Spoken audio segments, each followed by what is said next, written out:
저는 현재 그 GMP 회사에 컨설팅을 하고 있어요. 주로 이제 제약회사를 위주로 해서 이제 컨설팅을 하는 사람인데, 여러분들 뭐처럼 이제 예전에 이제 여러분들 같은 친구가 저희 사무실에서 좀 근무를 인턴 생활을 하다가 제약회사 QA 쪽으로 취업한 친구도 있어요.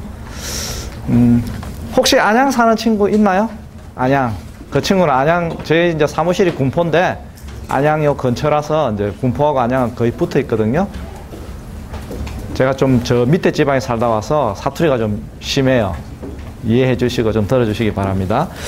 아까 여러분들이 굉장히 궁금해하는 부분이 GMP라고 했는데, 다른 강의들도 다 궁금했죠? 예, 근데 GMP는 이제 여러분들이 앞으로 취업할 이제 제약회사나, 바이오 회사나, 이제 그런 쪽에 갔을 때 필수적으로 이제 여러분들이 아셔야 되는 그런 사항들이에요.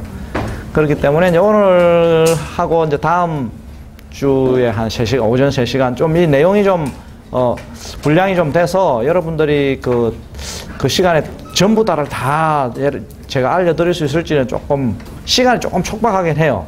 그래서 하여튼 최대한 여러분들한테 좀 전달을 하도록 하겠습니다. 이 시간, 첫 시간 이제 GMP 개요인데, GMP가 왜 생겨났는지, 역사적인 어떤 사건들과, 그 다음에 기본적으로 이제 GMP를 하기 위해서 어떤 것들이 필요한 것들이 있는지 한번 보도록 하겠습니다. 자, 그래서 이제 목적을 보니까, GMP의 이제 역사적 배경을, 왜 GMP가 생겨났는지 좀 알아야 되겠죠? GMP를 하기 위해서는. 그 다음에 GMP가 어떤 부분에 적용하는지, 그 다음에 GMP를 해야 하는 이유가 뭔지, 그리고 GMP를 어떻게 하는지, 이런 것들을 오늘 여러분들한테 좀 알려드리겠습니다. 자, 여기 보니까, 저도 오늘 아침에 좀, 이 장마철이 되면 요즘처럼 이제 곰팡이들이 좀 이렇게 많이 생성될 때, 제가 이제 코가 그 곰팡이 포자에 좀 민감해가지고 비염이 좀 있어요. 그래서 이 사람이 지금 보니까 뭐 하고 있어요? 코가 빨개졌죠? 제 코랑 이제 비슷하게 됐는데, 막 재채기를 막 하고, 감기 기운이 있는 거예요. 감기 기운이. 자, 감기 기운이 있는데, 그래서 이제 감기 기운이 있으면 여러분들 어떻게 해요? 약을 먹죠? 약을 먹으면 어떻게 돼야 돼요? 약을 먹고 나면. 정상이? 저도 오늘 아침에 이 코가 막 재채기 계속 나고 콧물이 나서 이제 알러지 약을 하나 먹었더니, 코가 이제 말랐어요. 일단은. 그래서 이제 괜찮아졌는데, 이 사람 보니까 약을 먹고 나니까 오히려 더 어떻게 됐어요? 상태가 더 안 좋아졌어요. 왜 그랬을까요, 이 사람은? 예? 이제 우리가 필요한 우리 몸에서 받아들일 수 없는 다른 어떤 성분의 약이 이 병에 오염이 되어 있는, 교차오염이 되어 있는, 그걸 우리 교차오염이라고 해요. 우리가 원하지 않는 다른 성분의 약이 오염이 되어 있어서 이 사람 몸에 맞지 않는 다른 약이 들어간 거예요. 그래서 이 사람 지금 막 더 상태가 안 좋아진 거예요. 이런 사유들 때문에 사실은 이제 GMP를 하는 겁니다. 그런 내용들로 오늘 여러분들한테 좀 알려드릴 건데, 그러면 왜 GMP가 생겨났느냐, 그 정의와 역사에 대해서 한번 보도록 하겠습니다. GMP는 왜 해야 하느냐, 바로 내용을 보면 우리 의약품 사건들과 관련이 됩니다. 의약품 사건들과.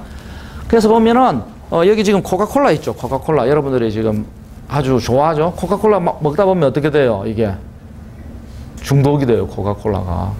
근데 지금은 그래도 괜찮은 거예요. 옛날에는 이게 엄청나게 코카콜라가 심했는데, 중독이 심했는데 왜 그러냐 하면은 옛날에 미국의 그 남북 전쟁을 했었죠. 그죠? 그때는 이제 1900년이 되기 이전이에요. 남북 전쟁을 막 이렇게 노예 해방을 위해서 막 전쟁을 하다 보니까, 그때는 막 사람들이 엄청나게 많은 사람들이 지금처럼 아주 첨단화된 그런 무기들도 아닌데, 그 사람들이 막 무조건 돌격 앞으로 하면 막 총알이 날아오르다가 막 달려가고 그랬잖아요. 그죠?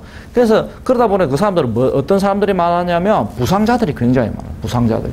막 여기저기 총알 맞아서 팔이 잘린 사람이라든지 다리를 맞은 사람이라든지, 하여튼 부상자가 많다 보니까 그런 사람들이 항상 어떻게 해요? 그 아픔을 이기기 위해서는 주로 이제 먹었던 게 이제 알코올 종류. 술에 항상 쩔어 있고, 정신적으로도 엄청나게 힘든 거예요. 그때 이제 이런 만병통치약 비슷하게 사실은 이 제약회사 그 옛날에 떡방앗 같은 그런 수준의 제약회사들이죠, 그때는. 근데 이제 코카콜라가 그때 탄생을 했는데 여기에는, 코케인이라는 우리 마약 성분이 있죠. 코케인과 그 다음에 카페인. 그 성분이 다 들어가 있는데다가 거기에 추가로 이제 알코올까지 좀 들어가 있는 그런 음료를 만드는 거예요. 그래서 이제 그런 몸도 힘들고 정신적으로도 힘든 그때 부상자들이 이걸 딱 먹으니까 어떻게 됐을까요? 아주 아픔도 잊어지고 기분이 좋은 거예요. 그러다 보니까 이거 계속 이거를 먹게 되는 거예요. 이게 완전히 중독이 돼버려요.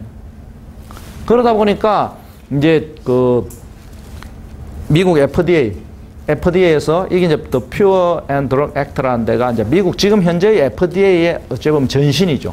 여기에 카페인이나 코카인이나 모르핀 또는 알코올을 포함될 경우에는 기분을 좋게 만들지만 이게 중독성이 있다고 해서 여기에다가 라벨링을 요구해요. 라벨링을 요구한다는 건 뭐냐면 그 앞 밖에 이제 어떤 성분이 들어가 있다는 걸 표시하라 이렇게 한 거예요. 네. 그래서 1906년도에 이제 코카콜라에다가 이제 그렇게 표시하라고 이제 FDA에서 이제 그 이야기를 했고, 그 다음에 이제 그 이후에 또 다른 사건들이 좀 있는데, 이제 이건 뭐냐면은 이제 이때도 이것도 마찬가지로 엘릭서 설파닐 아마이드란 제품을 만들었는데 이게 어떤 제품이냐? 이것도 만병통치약으로 만든 거예요. 이것도. 그래서 이걸 만병통치약으로 만들었지만 이때 동물 시험, 요즘 같으면 약을 하나 만들기 위해서는 뭘 해요? 비임상을 다 하죠. 그래서 막 실험 동물들이 엄청나게 많이 죽고 하는데 사람을 대신해서 이때는 이제 동물 시험을 미시행을 하고 사람들한테 이제 이게 아주 뭐 소량을 먹었을 때는 뭐 좀 뭔가 사람한테 유효한 걸 남겼겠죠. 근데 이제 여기에 디에틸 글리콜이라는 독성 용매가 이제 사용되면서 무려 107명이라는 사람이 이제 사망을 하게 된 거예요. 그러니까 엄청난 사람이 이제 죽게 됐죠. 그러다 보니까 여기서도 이제 FDA에서 그 다음 해에 1938년도에 이제 신약은 안전함을 이제 증명해야 된다. 그러다 보니까 안전함을 증명하기 위해서는 사람이 먹었을 때 문제가 없어야 되겠죠. 그러기 위해서 이제 동물 실험이라든지 이런 게 이제 선행이 돼야 되는 거죠. 신약은 시판하기 전에 판매 신고를 해야 된다. FDA에다가 반드시 이제 우리는 이 약을 팔겠다라는 신고를 해야 되고, 그거에 대해서 이제 FDA가 검사할 수 있는 권한을 이제 부여해야 된다. 이렇게 이제 1930년도에 이런 사건들이 또 있게 됐습니다. 자, 이 사건보다 이제 더 뒤에 한 가지 더 이제 아주 유명한 사건이 또 생기는데 이게 뭐냐면 탈리도마이드 사건이라는 거예요. 1962년도에 여기 사진을 보면 이 사람들 지금 손이 어때요? 손이 아주 짧죠. 이게 이제 손하고 발이 이제 이렇게 짧아지는 단지죠. 이런 병이 생긴 거예요. 이게. 그래서 이게 뭐냐면 이 탈리도마이드는 이제 여자들이 이제 임신을 하게 되면 입덧을 해요. 입덧을. 근데 이 탈리도마이드를 먹게 되면 그 입덧이 없어지는 거예요. 그래서 막 이걸 막 복용을 했더니 나중에 이제 아기를 낳아 보니까 이런 기형아들이 이제 출산된 거예요. 그래서 이제 FDA에서는 이제 그 제약사를 등록을 해야 된다. 아까는 이제 그 신약을 판매하기 전에 이제 그 판매 신고를 해야 된다 했는데 이거는 이제 신고보다는 시판 전에 이제 승인이 필요하다고 한 거예요. 그래서 효과뿐만 아니라 안전이 증명돼야 하고 GMP를, 이때 이제 GMP란 말이 이제 처음 나오게 됐어요. 그 전까지는 이제 GMP란 말이 안 나는데 이게 1962년도에 미영반 식품의약품 화장품법에서 이제 처음 사용했어요. 제조 방법, 제조 시설, 관리 방법, 보관 방법이 Current Good Manufacturing Practice에 적합하지 아니한 의약품은 불량품으로 간주한다. 이런 말에서 이제 GMP란 게 그래서 지금 미국의 GMP를 CGMP라고 해요. 그래서 뭐 우리 화장품 GMP도 CGMP라고 하긴 해요. 그거는 이제 코스메틱 GMP고 여기는 이제 Current Good Manufacturing Practice.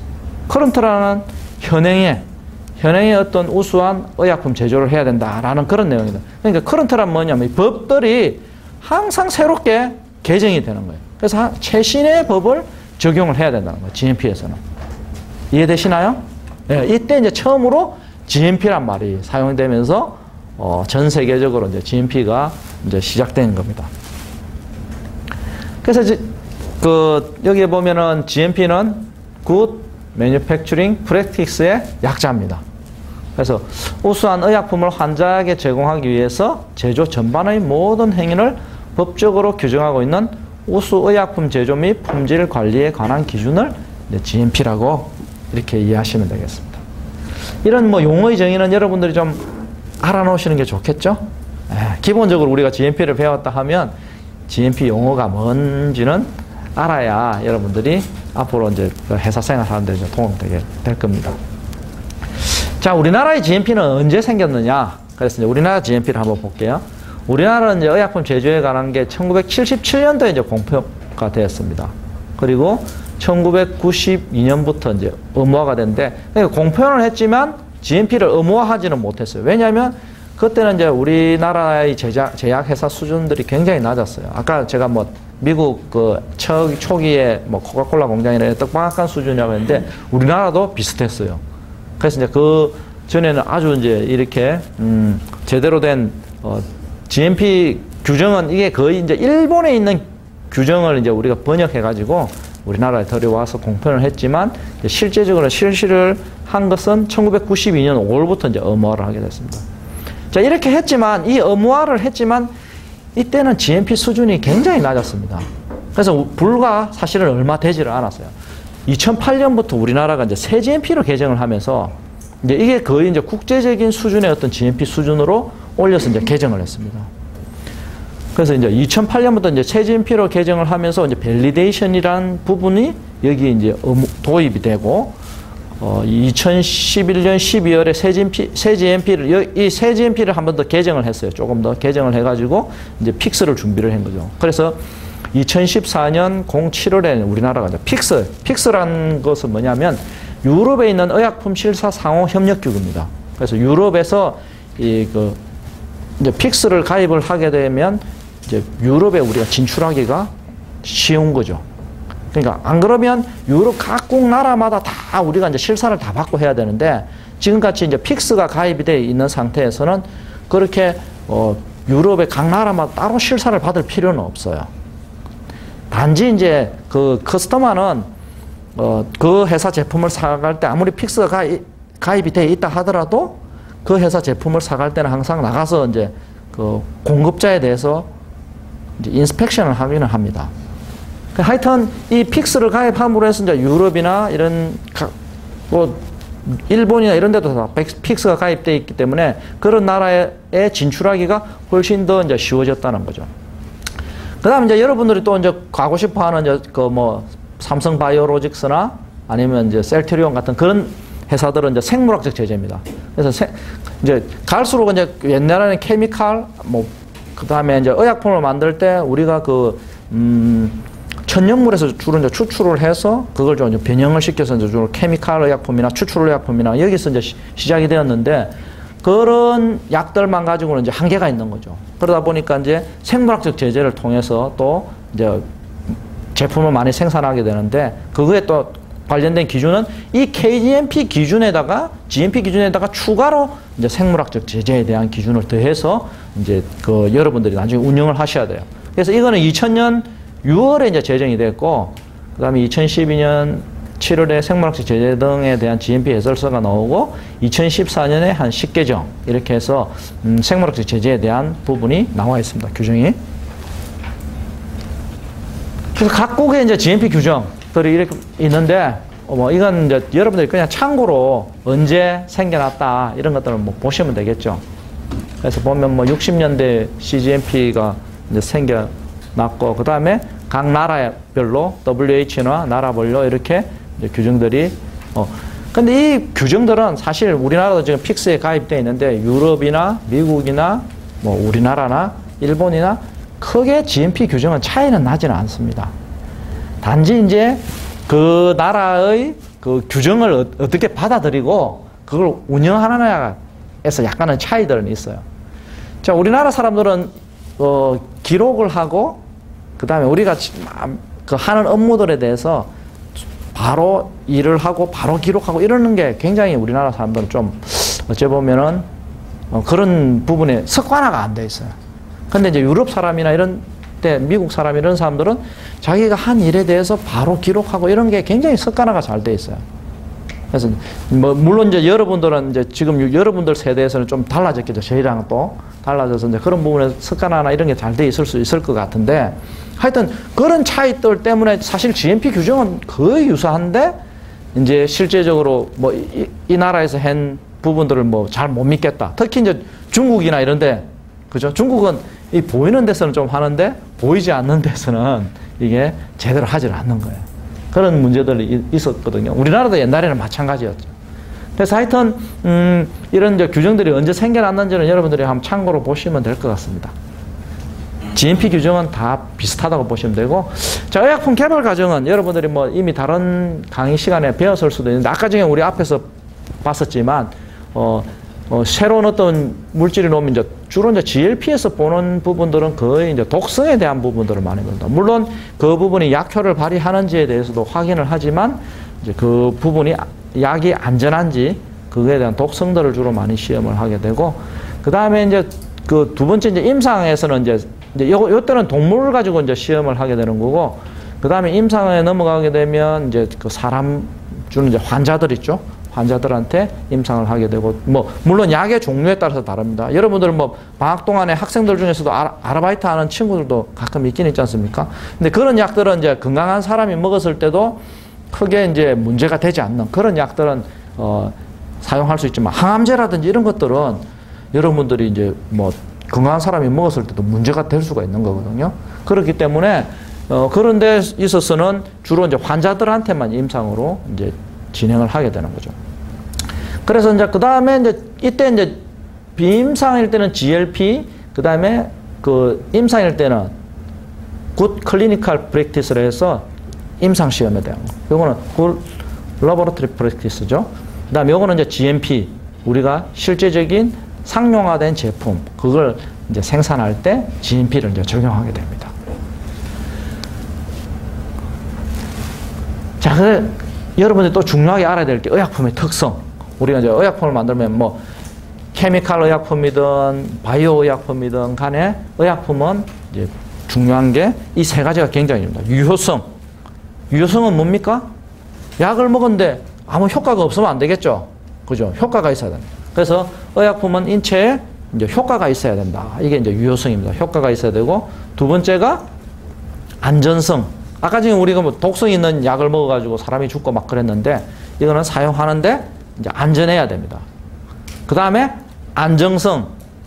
안전성하고 안정성은 차이가 있습니다. 안정성은 유효기간 동안 변질되지 않고 안정해야 된다. 요거는 이제 우리가 보면 식품도 이제 유통기간이 있지 않습니까? 그래서 의약품 같은 경우도 이제 유통기간이 필요한 거예요. 유효기간이.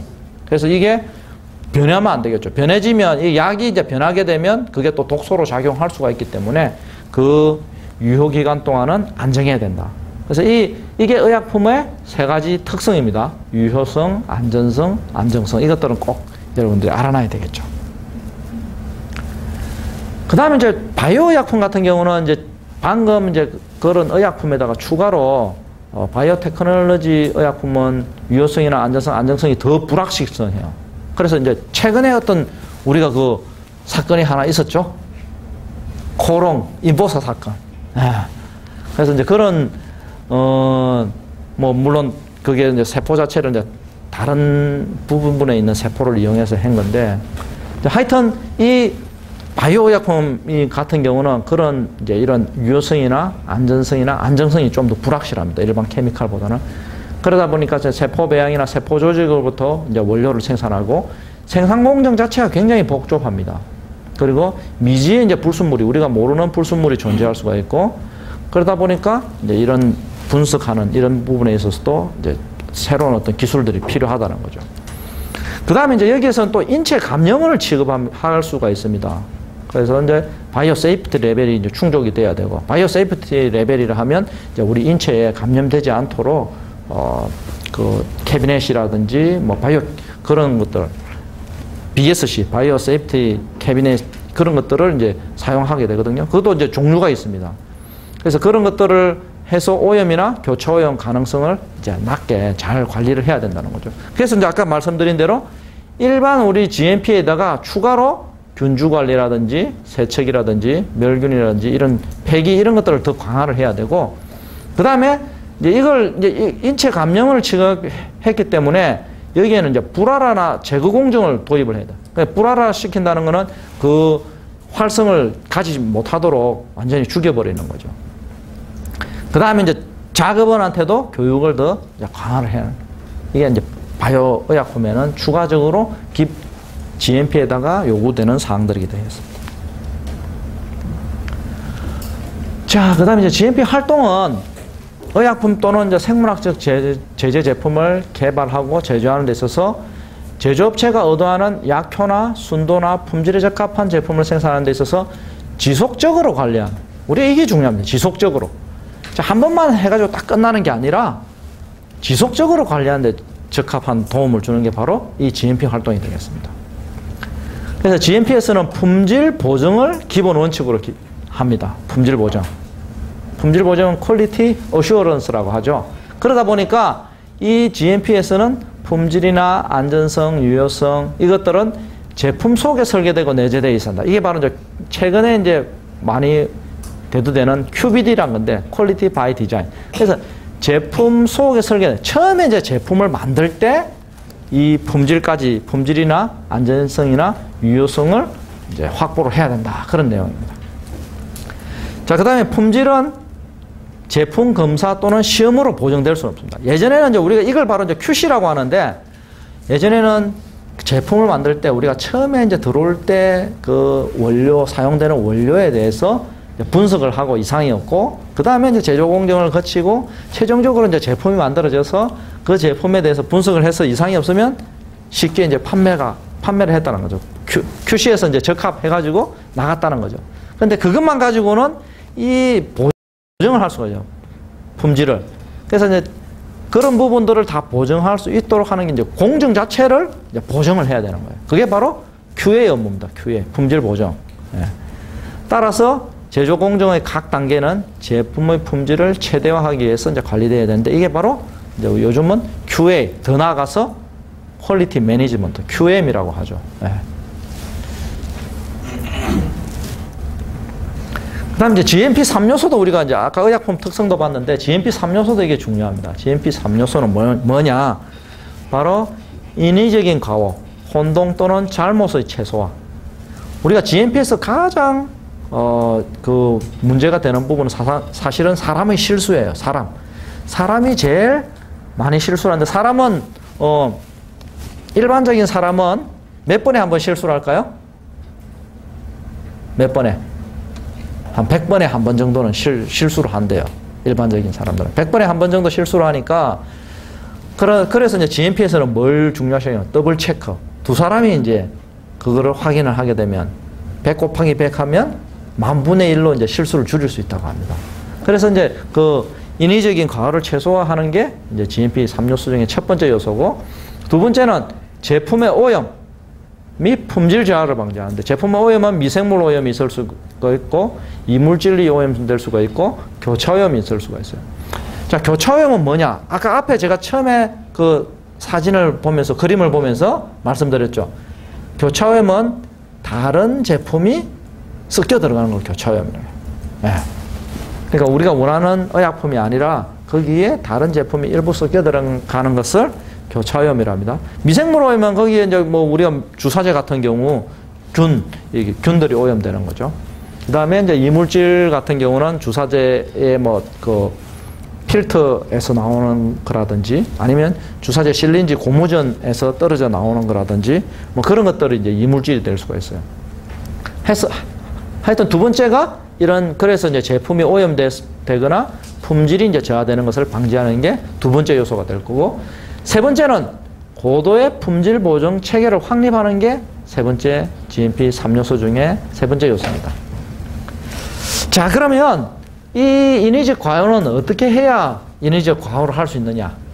일단은 구조 설비적인 부분에 있어서, 구조 설비, 사람이 이제 그 과오를 저지를 수 있는 거를 이제 설비적으로 이제 보완을 하는 거죠. 그래서 작업실이 일단 적절한 크기와 구조가 돼요. 작업실이. 작업실이 아주 비좁거나 이렇게 되면 작업을 하다가 이렇게 부딪혀가지고 뭐 이렇게 문제가 생길 수도 있겠죠. 그래서 작업실 이제 크기가 적절해야 되고요. 그 다음에 제조에 필요한 제조 시설을 확보해야 돼.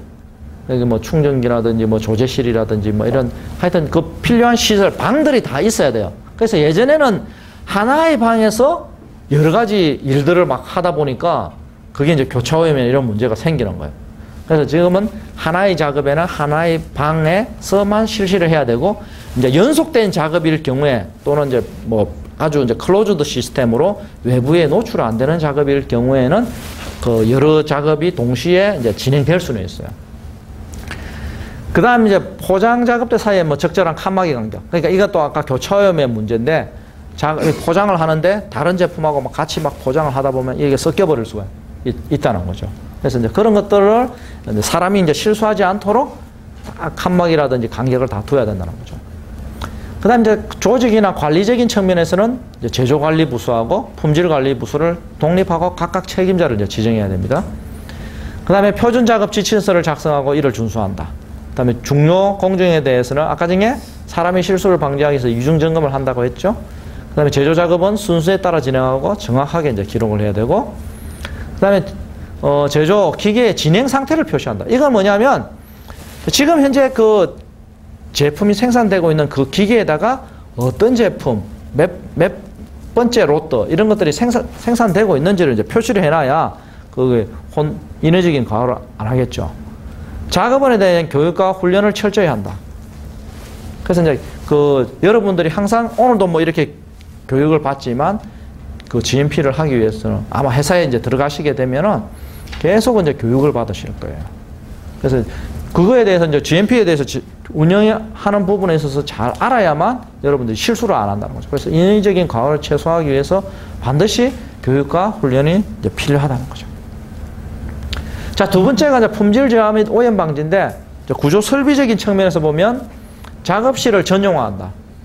그 다음에 폐쇄식 기계를 사용한다. 아까 제가 클로즈 시스템 이야기했는데, 그러니까 이거는 이제 오염되지 않도록 하는 거죠. 그래서 작업실을 전용화한다는 건 뭐예요? 하나의 제품만 그 작업실에서 계속 생산하는 거예요. 다른 제품을 사용하지 않는 거예요. 그래서 폐쇄식 기계라 하면은 이게 이제 외부에 오픈이 안 돼, 노출이 안 되는 거예요. 그걸 이제 폐쇄식 기계라고 합니다.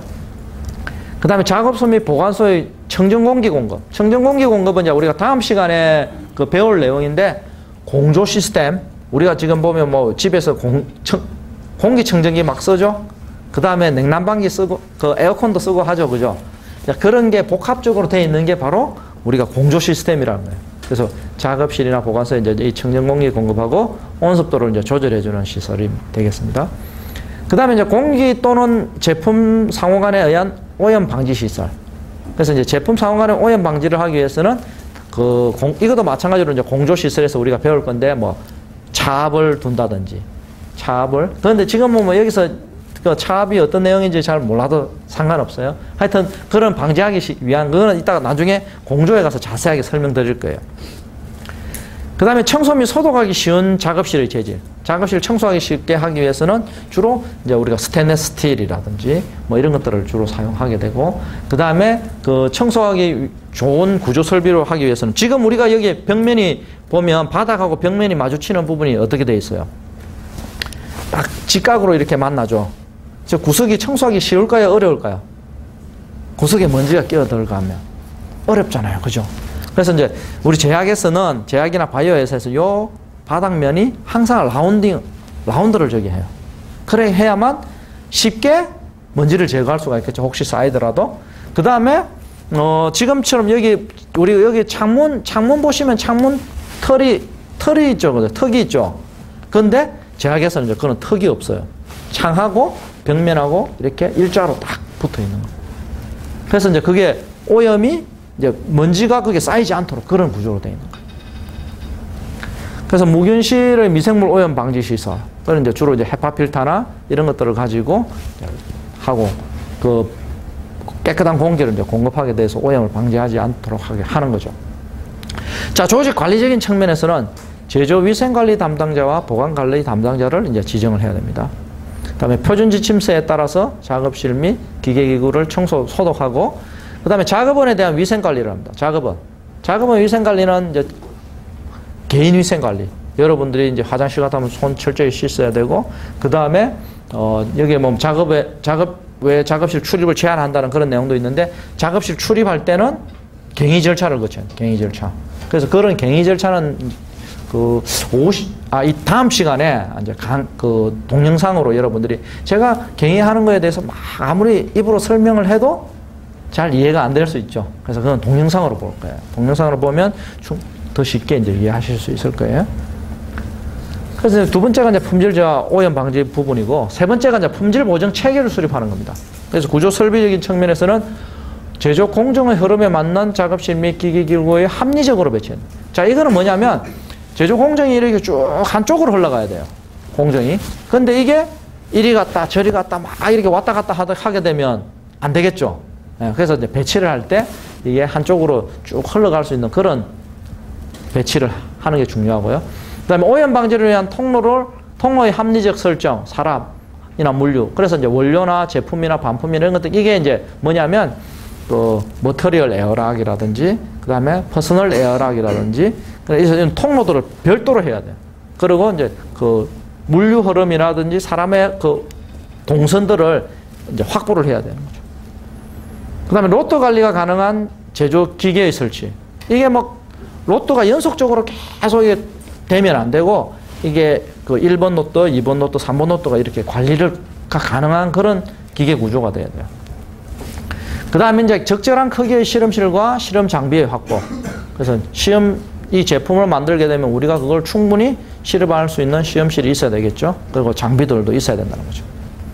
그 다음에 조직 관리적인 측면에서는 품질관리부서는 제조관리부서와 독립된 권한을 가져야 해요.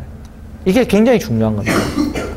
자, 품질을 하는 사람이 제조까지 같이 하게 되면 어떻게 될까요? 여러분들이 만약 제조를 하면서 품질을 하게 되면 여러분들이 만든 제품은 잘 만들었을까요? 못 만들었을까요? 본인이 만든 건 잘 만들었다고 생각하겠죠? 그렇기 때문에 딱 내가 제품을 만들어서 시험을 했는데 부적합이 난 거예요. 그렇게 하면 그거들 그대로 부적합을 때릴까요? 또 시험을 하게 되는 거예요. 이게 적합이 날 때까지 막. 그렇기 때문에 이 품질관리부서와 제조관리부서는 독립되게 딱 권한을 부여해가지고 제조부서에서 만든 제품을 품질관리부서에서 객관적으로 기준에 따라서 평가를 해서 적부 판정도 내리고 해야 된다는 거죠. 그 다음 이제 시설이나 기계, 기구 등은 적격성 평가와 정기 점검을 한다. 이 적격성 평가라는 게 이제 밸리데이션의 한 부분인데, 그 시설이나 기계, 기구가 의약품을 생산하기에 바이오 의약품이나 케미컬 의약품들을 생산하기에 적합한지에 대해서 검증하는 거예요. 이게 적격성 평가입니다. 그 다음에 정기 점검은 이제 일정한 기간에 따라 가지고 그게 제대로 기계, 기구가 성능을 발휘하는지 확인하는 겁니다. 그 다음에 원료, 자재, 제품에 대해서 규격서를 마련하고 이제 시험을 해야 된다. 규격서를. 그 다음에 제조 공정은 밸리데이션을 실시하고 관리 및 검사를 한다. 이게 이제 기계, 기구에 대해서는 적격성 평가를 하는데, 공정에 대해서는 밸리데이션. 밸리데이션은 이제 검증이란 말입니다. 그것들을 실시하고 관리 및 검사를 해야 되고, 그 다음에 정기적인 자율 점검을 실시하고 시정 및 예방 활동을 실시한다. 요즘은 이제 이런 부분들이 QA, 품질 보증하는 업무에 있어서 굉장히 많이 강조되고 있는 부분이 바로 이 자율 점검, 정기적인 자율 점검. 그러니까 셀프 인스펙션이라고 하죠. 그 다음에 시정 예방 활동. 이건 이제 카파 시스템이라는데 Corrective Action and Preventive Action이라고 합니다. 그거에 대한 부분들이 요즘 제약회사에서 아주 활발하게 하고 있는 부분들입니다. 그 다음에 이제 연간 품질 평가를 통해서 품질을 개선한다. 요거는 이제 1년 동안 우리가 생산한 제품들 있죠. 그 제품들에 대해서 우리가 이제 품질 평가를 해서 트렌드를 보는 거예요. 경향을 보아서 경향을 보면서 이제 요즘처럼 이제 우기철, 요즘처럼 이렇게 습하고 비가 오고 하는 계절에는 아무래도 습도가 높다 보니까 제품에 뭐 미생물이 오염될 수도 있고, 그 다음에 인습이 될 수도 있고, 그런 부분들이 있어서 그럴 때는 공조 시스템을 좀 더 제습하는 시스템을 좀 더 가동시킨다든지 이렇게 해서 관리를 해야 되겠죠. 이제 그런 거 경향을 보면서 어떻게 관리할지 이제 그런 걸 개선하는 거고요. 그 다음에 이제 불만 정보를 수집해서 제품 품질 개선 활동을 한다. 이것도 이제 그 외부에서 들어오는 불만들, 그런 것들을 가지고 개선을 하는 그런 활동들이 바로 품질 보증 체계를 이제 수립하는 겁니다. 자, 그 다음에 이제 GMP에 있어서 이제 중요한 요소들이 꽤 많이 있는데, 우리가 GMP 하려고 하니까 굉장히 할 게 많죠. 그래서 이제 사실은 이제 GMP에서 제일 중요한 건 뭐냐? 바로 여러분들, 앞으로 여러분들. 사람이 제일 중요합니다. 퍼스널. 사람이 사실은 모든 걸 운영을 하기 때문에 뭐 다 중요하지만 사람이 다 하는 거죠. 그래서 이제 사람이 굉장히 중요한 부분이고, 그 다음에 이제 그 공장도 있어야 되고, 그 공장 내부에 기계 설비들도 있어야 되고, 그 다음에 위생적인 관리도 필요하고, 이제 그 다음에 이제 생산하고, 그 다음에 품질 관리하고, 그 다음에 GMP 또 문서화. 이 문서가 이제 앞으로 막 이 파묻혀서 할 거예요. GMP를 하게 되면. 그래서 이제 이 수기로 하는 문서들이 점점 어떻게 돼가고 있어요? 지금은 자동화, 전산화된 문서, 전자문서로 되고 있어요.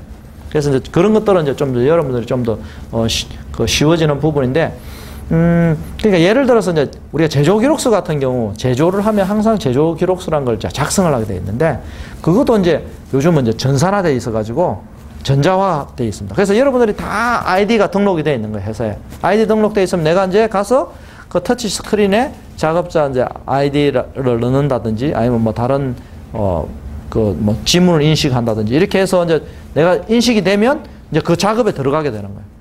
그 작업에 들어가면 이제 자동으로 이제 시간이 언제 스타트가 됐다는 게 나오겠죠, 그죠? 그래서 뭐 만약에 배양을 한다면, 기계가 배양을 하면 거기에 온도에 맞는 이제 프로그램들이 다 짜져 있는 거예요. 그래서 어떤 작업자가 언제 그 작업에 이제 로그인을 했고, 이제 작업을 시작했고, 이런 것들이 옛날에는 손으로 내가 다 적었어야 되는데, 지금은 그게 전자기록으로 다 기록이 되는 거예요. 그래서 뭐 그런 것들은 좀 더 많이 수월해지고 있습니다. 대신 그런 것도 전자기록은 잘못 기록을 하게 되면 어떻게 돼요? 또 수정하기가 쉽지는 않겠죠, 그죠? 네. 그래서 하여튼 전자기록은 그 있는 그 시간 정확하게 이제 기록되는 그런 장점들도 있기는 있어요. 그 다음에 이제 아까 셀프 오디터, 우리가 인터널 이제 자체 인스펙션 하는 거, 그 다음에 보관하는 거와, 그 다음에 이제 외부 우리가 다 모든 걸 할 수 없으니까 외주업자들을 관리하는 것들, 그 다음에 고객 불만이라든지 이제 리콜이라든지 이런 부분들이 이제 우리 GMP의 중요 요소들인데, 이런 것들을 이제 제대로 운영하기 위해서 필요한 것들이 뭐냐면 품질 시스템입니다. 그래서 여기에 추가적으로 품질 시스템을 운영하면서 밸리데이션이라든지 리스크 어세스먼트, 위험 평가라든지, 그 다음에 아까 전에 그 시정 예방 활동 있죠? 카파, 커렉티브 액션 앤 프리벤티브 액션이라든지, 그 다음에 변경 관리라든지, 그 다음에 연간 품질 검토라든지, 일탈에 대한 관리라든지, 이런 것들이 이제 요 부분과 복합적으로 품질을 더 강화하기 위한 그런 시스템으로 운영이 됩니다. 그래서 GMP는 그냥 딱 뭐 아까도 우리가 CGMP, Current Good Manufacturing Practice, 이것은 뭐냐? 그냥 그대로 GMP가 있는 게 아니라 지속적인 어떤 새로운 어떤 GMP 규정들을 적용을 하고 개선을 하는 게 이 GMP에서는 중요한 사항이 되겠습니다.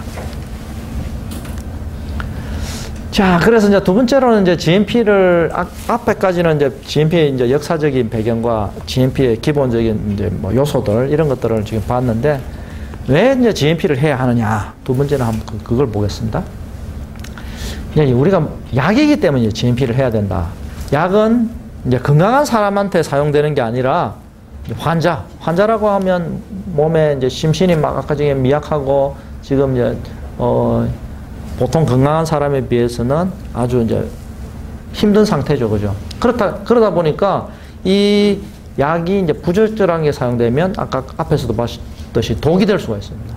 그리고 이 부적합한 의약품은 아주 파급 효과가 큽니다. 그래서 회사가 인보사 같은 경우도 이제 뭐 지금 보니까 뭐 거의 그 품목이 취소되고, 그죠? 난리가 난 거죠. 그래서 그런 부분 때문에 뭐 지금 이제 그 약을 먹었던 사람들도 뭐 소송을 하니 막 그런 이야기도 나오고 있습니다. 그러다 보니까 이게 부적절한 의약품은 파급 효과가 정말 크게 됩니다. 그리고 부적절한 의약품은 지속적으로 이제 영향을 가지게 됩니다. 그래서 환자한테 계속 지속적으로 영향을 주기 때문에 이게 반드시 이제 GMP가 필요한 사항이 되고요. 그래서 이제 아까 의약품의 특성은 아까 앞에도 이야기했죠, 그죠? 그래서 뭐 이걸 이제 영어로 지금 보면 유효성은 에피코시라고 하고, 안전성은 세이프티, 안정성은 스테빌리티라고 합니다. 의약품 특성 세 가지는 아까 앞에도 말씀드렸고요. 그래서 GMP가 왜 필요하냐? 이제 공산품 같은 경우는 이게 이제 뭐 좀 문제가 되면 리콜을 해가지고 빨리 이제 이렇게 수리를 해주고 이러면 괜찮다 이런 거죠. 물론 이것도 심할 경우에는 막 사고가 나가지고 뭐 사람이 죽는 경우도 있기는 있지만 의약품 경우는 이제 사람의 생명을 다루기 때문에 이게 리콜이 안 되는 거죠, 그죠? 그래서 GMP는 반드시 이제 필요한 사항이고, 그래서 이제 GMP에서 이제 품질 보증의 의미는 뭐냐면 확률적으로 이제 관리하는 것은 품질을 보증하지 못한다. 그래서 옛날에는 우리가 확률적으로 QC를 했다는 거죠. 그러니까 샘플링, 일부만 샘플링을 해가지고 이제 검사를 해서 그걸로 이제 이상이 없으면 적합을 했는데 그것만 가지고는 이걸 품질을 보증을 못 한다는 거죠. 그래서 샘플링에 의한 검사는 제품의 적부 판정을 하기 위해서 수행하는 것은 이게 아니라는 거죠. 그래서 이게 품질 관리를 확률적으로 해서는 안 되고 모든 것들이 이제 뭐 시험 결과 모두가 합격을 이건 안전한 의약품이다. 이건 약간 물음표가 있다는 거죠. 그래서 사실은 품질 보증은 그 과정이 이제 중요하기 때문에 이거는 적합한 의약품이 아니다 이런 거죠. QC만 가지고는. 그래서 그 GMP에서 품질 보증의 의미는 뭐냐 하면 의약품 사고가 발생한 모든 제품은 통계적인 어떤 품질 관리에서 적절하게 이제 관리된 제품들인데도 이제 사고가 난다는 거죠. 그래서 의약품은 단순히 정해진 절차나 잘 꾸며진 시설에서 생산되는 제품이 아니라는 거죠. 그래서 의약품은 생산 후 단 하나의 여시나 불안전만 있어서는 안 되는. 그러다 보니까 이 의약품은 생산하는 과정 자체, 공정 자체가 이제 굉장히 중요하고, 그리고 거기에 추가로 더 아까 QBD란 말이 나왔듯이 처음 제품을 이제 디자인할 때, 우리가 새로운 제품을 만들고 개발할 때부터 이제 품질에 대해서 관리를 해야 된다. 품질 보증을 해야 된다는 거죠. 자, 그래서 이제 세 번째로 보면 GMP는 어디에 GMP가 해당이 되느냐? GMP 대상들을 한번 보겠습니다. GMP 대상은 우리가 포엠이라고 하죠. 포엠. 포엠은 man, machine, material, method 해서 이 네 가지를 이제 포엠이라고 하죠. 그러니까 포엠은 사람, 작업자에 대한 교육이나 그 작업자가 이제 그 업무를 하기에 적합하게 적적한 사람이 배치가 돼야 돼요. 그게 이제 퀄리피케이션이라고 하죠. 그래서 뭐 퀄리피케이션 또는 퀄리파이드 퍼슨, 그 사람 적합한 사람이 이제 배치가 됐다 이렇게 이야기할 수 있습니다. 그다음에 기계 설비에 대해서는 장비 및 설비, 그다음에 아까 우리가 자동화된 제조 기록이라든지 요즘 공정 자동화가 많이 되다 보니까 컴퓨터 시스템에 대해서 또 이제 이게 GMP 대상이 됩니다. 그다음에 머터리얼, 원료라든지 자재라든지 제품, 여기에 머터리얼이 해당되고, 그 다음에 방법들, 제조 방법, 시험 방법, 그 다음에 세척하는 방법, 이런 것들이 이제 포엠에 해당되고, 이게 포엠에다가 one E가 해당된다. 하나의 E가 뭘까요? 이거는 environment, 환경. 그러니까 GMP에서는 그 제품을 제조하는 또 환경이 또 중요한 거죠. 그래서 포엠에다가 one E가 이제 우리 GMP의 대상이 될 수 있습니다. 자, 그래서 이제 GMP 주체는 이제 사람이죠. 그래서 사람이 아까 제일 중요하다고 했죠. 그래서 의약품 생산의 주체는 사람이며 사람에 의해서 의약품 품질이 결정되므로 이제 가장 중요한 사항이 되겠습니다.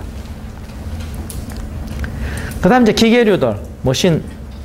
의약품 생산은 최대한의 요구 조건을 충족할 수 있는 시설이 기본적으로 요구됩니다. 그래서 이제 이런 뭐 탱크라든지 뭐 거기에 필요한 기계 배관이라든지 이런 것들이 필요하게 되고요. 그 다음에 머터리얼, 원료, 자재, 제품들이 있는데 좋지 못한 원료나 자재로부터 좋은 의약품을 만들 수는 없어요. 그래서 일단은 원료가 좋아야 좋은 약을 만들 수가 있는 거죠. 그래서 원료, 자재 이런 것들에 대해서 품질 관리를 철저하게 해야 되고, 이 원료나 자재를 공급해주는 공급자, 그래서 요즘 공급자 관리를 철저히 하고 있습니다. 그래서 아마 여러분들이 지금 뭐 나중에 아마 회사의 QC나 QA 업무 쪽을 주로 많이 선호하던데, 그런 이제 QA에 있는 분들은 이제 외부에 공급자 관리하러 나가야 돼요. 나가서 그 회사에서 충분히 품질을 관리하고 보증할 수 있는 회사인지 미리 가서 확인을 다 해야 됩니다. 그래 해야만 거기서 공급되는 의약품들이 자체가 좋은 이제 원료나 자재가 들어올 수가 있는 거죠. 그래서 이제 그 다음에 이제 우리가 원료나 제품이 잘 들어왔는데 보관을 잘못하면 안 되겠죠. 그죠? 그래서 우리 보관소의 보관 관리도 철저히 해야 돼요. 창고. 그래서 의약품에 사용되는 물과 공기도 또 재료입니다. 아까 그 우리가 공기 같은 경우는 environment 해당되는 부분이죠. 환경에 대한 부분. 물도 이제 중요한, 물은 의약품을 만들거나 뭐 바이오 의약품을 만들더라도 이 물이 사용 안 될 수가 없거든요. 그래서 물도 여과된 아주 깨끗한 물들을 사용하는데 물하고 공기도 좋은 재료가 되고 이 모든 재료는 의약품 품질의 기준이 됩니다. 그 다음에 이제 방법인데 방법들은 언제나 혹은 누가 의약품을 생산하든지 일정한 약효를 가져야 한다. 이 요구 조건이 충족되지 않으면 의약품을 생산해서는 안 된다. 이렇게 되는데 이제 이게 그 방법이 저기 있는 친구나 여기 있는 친구나 이렇게 생산을 했을 때 제품을 생산하거나 분석하거나 이렇게 했을 때 항상 어떻게 지속적으로 일정한 결과가 나와야 되는 거예요. 근데 저기 있는 친구가 했을 때랑 여기 있는 친구가 했을 때 다른 결과가 나왔다. 그렇게 되면 이 방법 자체가 어떻게 된 거예요? 잘못된 건지 아니면은 경우에 따라서 다르게 해석될 수 있는 그런 방법이 돼버리면 안 된다는 거예요. 그래서 누구나 했을 때도 일정한 어떤 약효가 나올 수 있는 그런 방법들로 만들어져 있는 문서들이 돼야 돼요. 그렇기 때문에 우리가 일반적으로 이제 SOP라고 해서 스탠다드 오퍼레이팅 프로시저를 해서 표준 작업 절차서 내지는 방법서라고 하는데 그게 저 친구나 여기 있는 친구가 했을 때 똑같은 결과가 나올 수 있도록 어떻게 돼 있어야 될까요? 아주 자세하게 설명이 돼 있어야 돼요. 그걸 보고 누구나 했을 때 똑같은 결과가 나올 수 있도록. 그 다음에 이제 마지막으로 이제 환경에 대한 부분이죠. 그래서 의약품 제조 환경은 매우 중요합니다. 특히 이제 주사제의 경우는 미생물과 부유입자의 관리가 이제 철저해야 되는데 가장 큰 오염원은 사람입니다. 그래서 우리 사람 몸에 있는 균들이 막 엄청나게 떨어져 나오게 되거든요. 그래서 보면 여기에 보니까 여기 배지인데 배지에 이제 손 세척을 하기 전에 이렇게 배지에 손을 똑 찍어가지고 이제 배양을 한 거. 균들이 엄청나게 많죠. 그래서 손을 씻고 나니까 균들이 현저하게 줄었습니다. 그래도 또 손을 아무리 씻어도 균은 남아있죠. 그래서 어떻게 해야 돼요? 우리가 작업을 할 때는 장갑을 끼고 해야 돼요. 장갑. 네. 그래서 지금 여기 같은 경우는 이제 환경적으로 관리하기 위해서 공조, 이게 바로 공조입니다. 그래서 위에서 깨끗한 공기가 이렇게 쭉 밑으로 여기 작업실에 있는 공기를 쓸어내려 가지고 어떻게 해요? 밖으로 이렇게 배출이 됩니다. 그래서 요거는 이제 공조에 대한 부분들은 나중에 뒤에 자세하게 말씀을 드릴게요.